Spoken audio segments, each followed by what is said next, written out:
Hey guys, welcome to Sharded, a casual Argent Saga cast. My name is Mike. I'm Nathaniel. And I'm Andrew, and today we're talking in our element.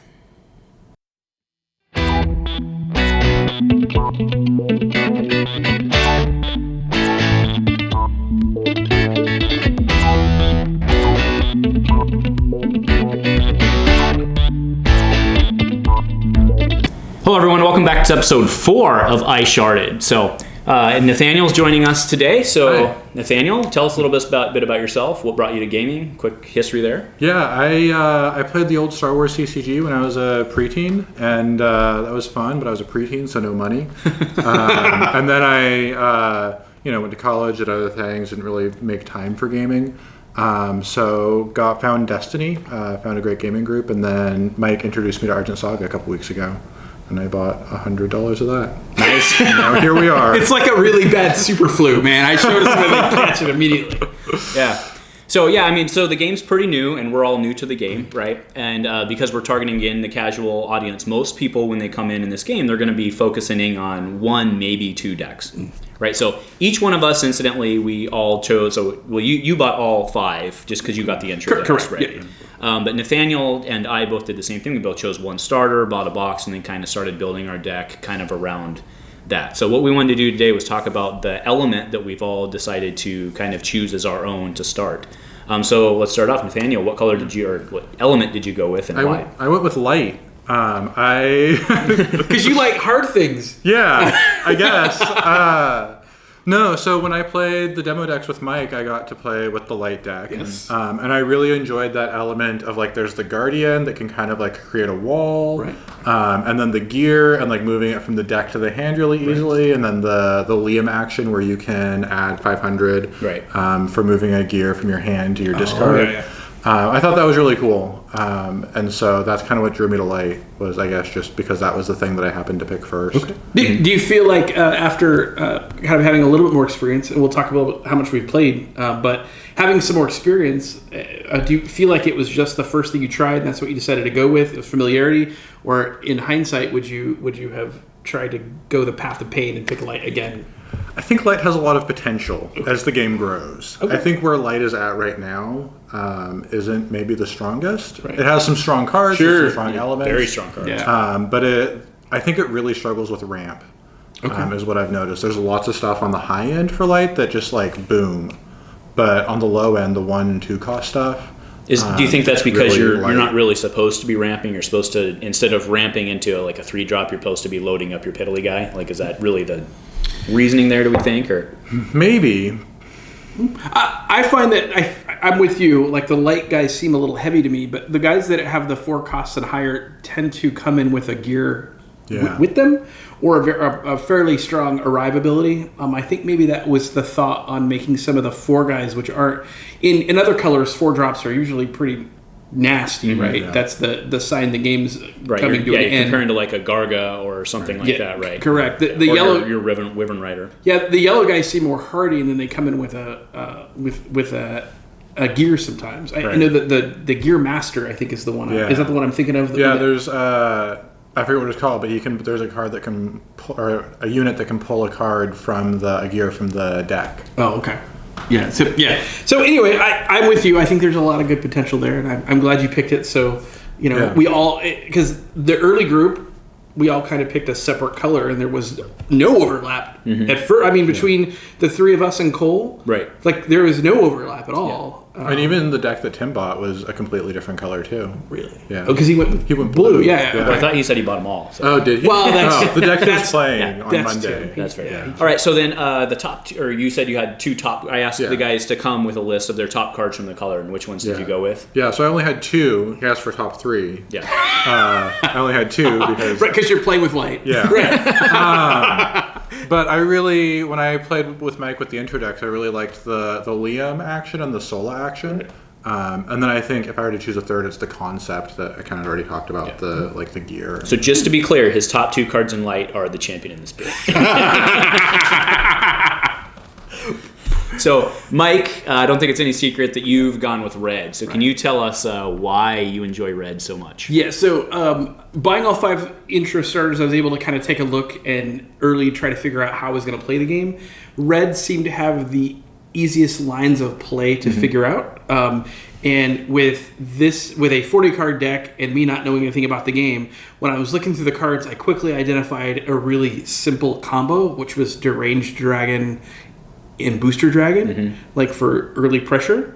So that was just, and I'm not a very strong deck builder when it comes to laying out the cards and figuring out these master combos. Like I found something that I could easily understand and kind of and then built around that concept. So that was red for me, and the reason why I picked that one. Great. So what are your? I mean, well, you just gave us 2 of them, which is your. Well, can you explain the combo? Yeah. So it's not really a combo as much as a synergy, right? Right. So it was easy. So the play with red for me is I try to get a Deranged Dragon down.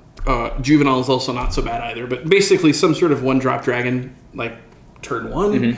And then one of my 3 cards is my favorite 2-drop, and that's Draconic Zone, right? So that comes in as my 2-drop. And then in the 3rd round, I like to drop Booster Dragon, and then I affect the Deranged or Juvenile. And then they get tons of value all of a sudden. They have a 1-drop that hits for 2,500 or 2,000, 2,000 anyway. So I love it. That's why I kind of went with it. So my 3 cards are Booster Dragon because it's a Rive effect, allows you to give another dragon plus 1,000 when it hits the field. The Wyvern Rider, the Wyvern Row Rider, I think is what Row Wyvern Rider. Yeah. Say that 10 times fast. Yeah, it's actually kind of an underpowered 4-drop. It is underpowered. It only has 1,500, but it has quickness. So I use it to finish games, and then also it has a pretty sweet ruined ability where if it gets killed, it drops 1,000 Row, which doesn't seem that awesome. I think it's a Row.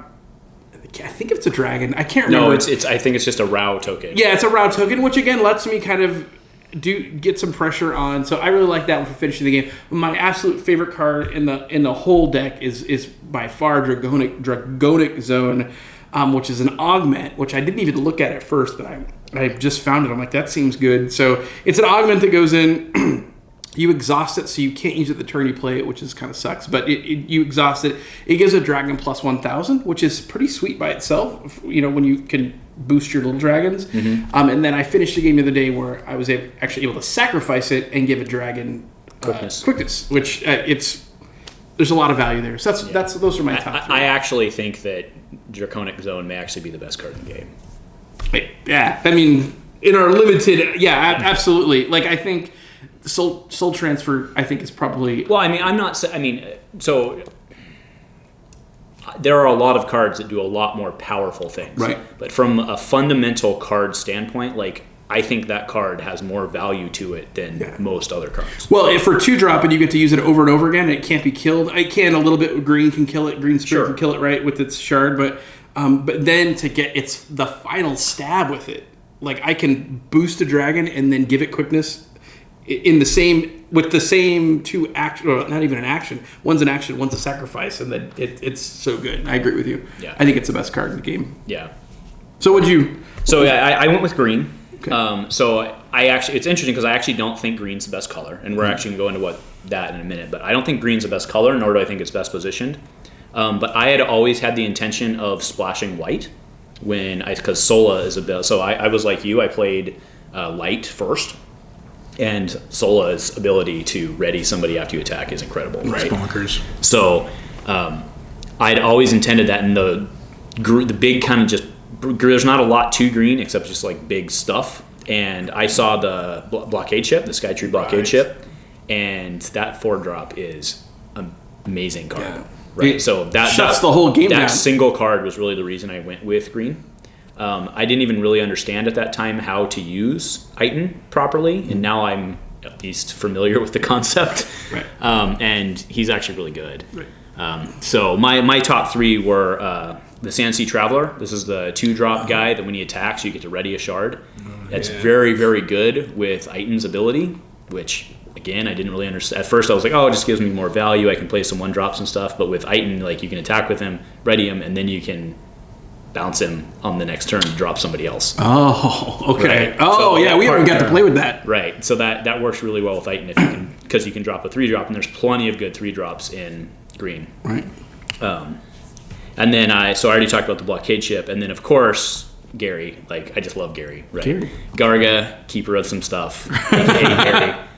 His value is pretty great as long as you're doing call 5 and bouncing himself. So what can you? I don't remember exactly. Can you give me the Cliff's notes? So when Gary comes in, you can call a number or a cost, and you can bounce 2 units of that cost, up to 2 units of that. No, you bounce 2 units because he has to bounce if you call. Oh, actually, I think it might be all units of that cost because he bounces himself. So like if he comes in and you call his cost, he can bounce himself back in. But if you bounce, that's it. If it's 2 characters with that, then he can gain quickness. Oh, okay. Right. So and he's for 2,500. Like he's pretty good. Right. Could do some damage. Anyway, I was attracted to him. I like the idea of quickness. Green does not have a lot of tricks, so that's why I like the white splash. I actually played the 2 little piddly white spells that deal damage. Holy Slash and Betrayal. Astonishing Betrayal. Yeah, those are great. Yeah. Especially if your opponent's not thinking that that's what you're doing with your yellow, right? You're like, this, Andrew's got nothing for me, and all of a sudden he's like, Betrayal. Yeah. So, all right. So we kind of already breached the subject on powerful colors, right? So barring, of course, what we've aligned ourselves to, now let's move ourselves into moving towards the competitive landscape, right? Mm-hmm. What do we think is the best color or the best positioned color? So Mike, why don't you go first? What do you think is the strongest color? All around, I feel like the strongest color is black. Purple. Dark. Sorry, colorblind. We talked about this. Yes, the dark element is the strongest color to me. It's the most well-rounded. That it can do a lot of. It has good removal cards with its negative 2,000 cards. Mm-hmm. The soul transfer thing is utterly bonkers. It has a lot of stuff, and it can overwhelm you with the number of units it can place on the board. Then it also you can go the path of discarding your opponent's cards and disrupting what they're doing. So I feel like black's the strongest color currently. Okay. So and then how about splash color? What do you think the best splash color is? In this. I have not played a lot of splash color, but I've had a lot of colors splashed against me, and the color I hate to have splashed against me the most is light, because and not necessarily the cards which are good because you just run the 8 best cards in light, but Sola's ability to stand up a guy is just oppressive. Like you can't you normally if your opponent attacks you with their best character, you lose a tower, and then you can retaliate and take that character out with your units. And the Solo's ability to stop that just means that you eat that. Oh, if you don't have a trick, you're going down because they're just going to keep hitting you with that. Right. And heaven forbid the one they just readied is a Guardian. Right? Oh, God. Yeah, that's the worst. Yeah. So how about you? What do you think? I'm going to agree with Mike on the dark being the strongest. So Cole and I, a couple weeks ago, he pulled out your intro dark deck. Yeah. And just cleaned He's up. He's like, what's this game? In like 2 turns. Right. And so, if someone who's new to the game can pick up an intro deck and then just wipe out in 2 turns. I mean, we're all new to the game, right? It's subjective. But, and wipe out in 2 turns, I think that indicates to me a strength. I don't feel like it has a lot of weaknesses. Yeah. The other elements seem to have kind of a weakness to them. And like light. How much does it cost to bounce a guy with? How much more does it cost to bounce a guy with 3 gears attached? Right. That 0? feels awful. Yeah, it's the worst. It's the worst.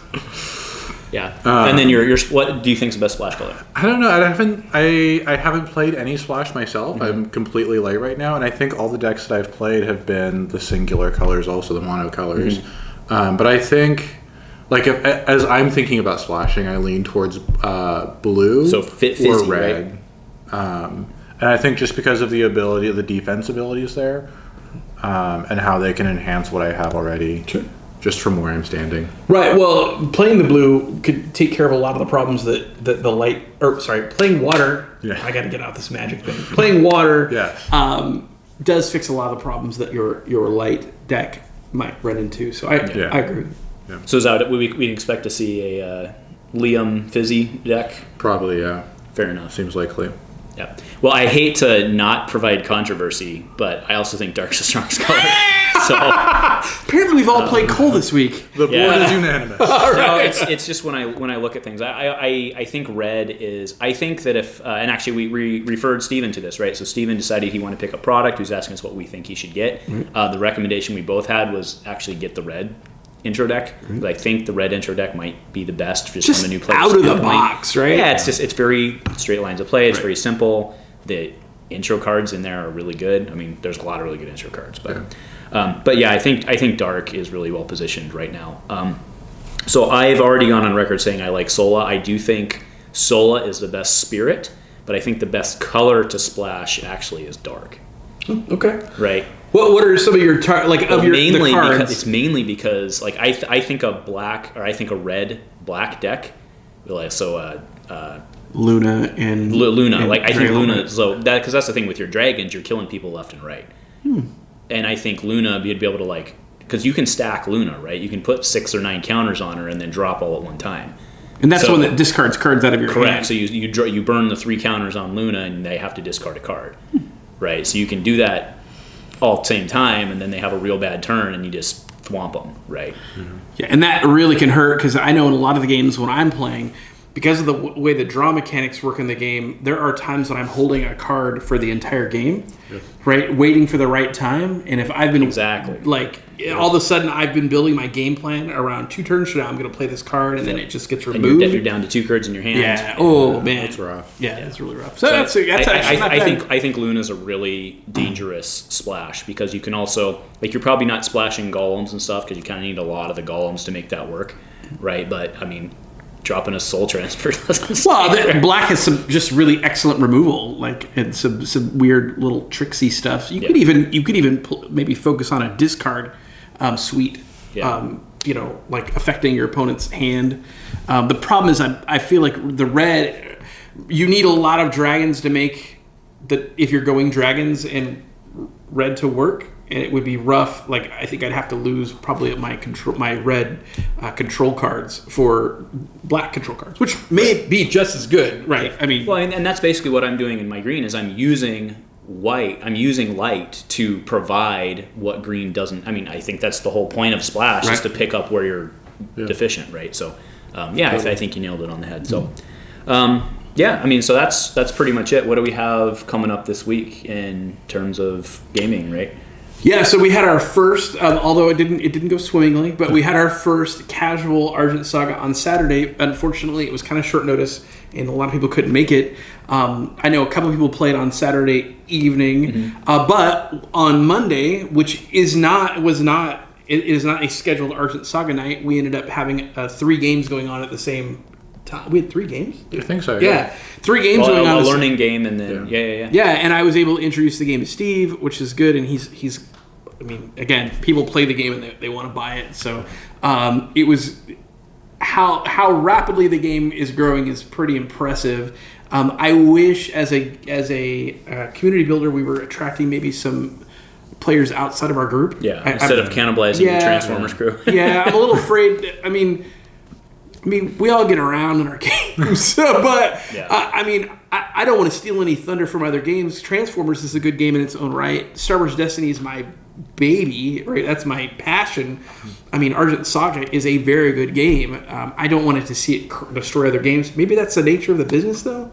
Yeah, but I mean, things go in cycles, right? I mean, it also hit at a really good time in the Destiny and Transformers cycles where there was no new product, and now there's new product for this game. Yeah. So, I mean, gamers like the new sexy, right? Yeah, that's true.